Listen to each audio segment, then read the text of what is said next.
சின்னவன் ஆயிரமும் சிறியவன் பலத்த சாதியுமாக மாறுவான். இதை கர்த்தராகிய நான் ஏற்ற காலத்திலே தீவிரமாக நடப்பிப்பேன்.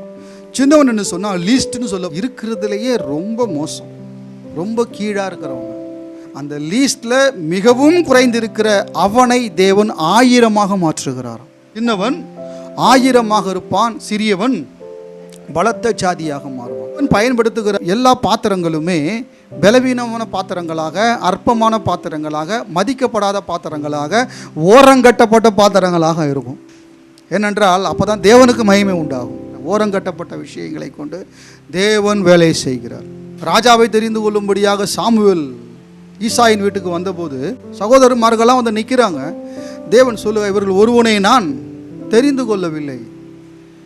எல்லாரையும் அந்த நிகழ்ச்சிக்கு கூட்டு வந்தாச்சு, தாவீதை மட்டும் கூப்பிடல. ஏன் கூப்பிடல? அவன் இதுக்கு தேவையில்லை, இந்த நிகழ்ச்சிக்கு அவன் எதுக்கு என்று சொல்லி அவனை ஒதுக்கி ஓரமாக வைத்து அவனை ஆடு மேய்க்கும்படியாக அனுப்பிவிட்டார்கள். அவனை தேவன் பெரிய மனிதனாக மாற்றினார். வாசலில் போய் நிற்கிறாங்க, வாசிக்கிறோம், இவனை அபிஷேகம் பண்ணு என்றார். உன்னை தேவன் இஸ்ரவேலின் ராஜாவாக அபிஷேகம் பண்ணுகிறார். ஒருவேளை நீங்கள் அப்படி இருக்கலாம், உங்களை யாரும் அந்த அளவுக்கு கண்டுக்காமல் இருந்திருக்கலாம். நீங்கள் ஒரு பெரிய ஆளை போல் நீங்கள் தெரியாமல் இருந்திருக்கலாம்.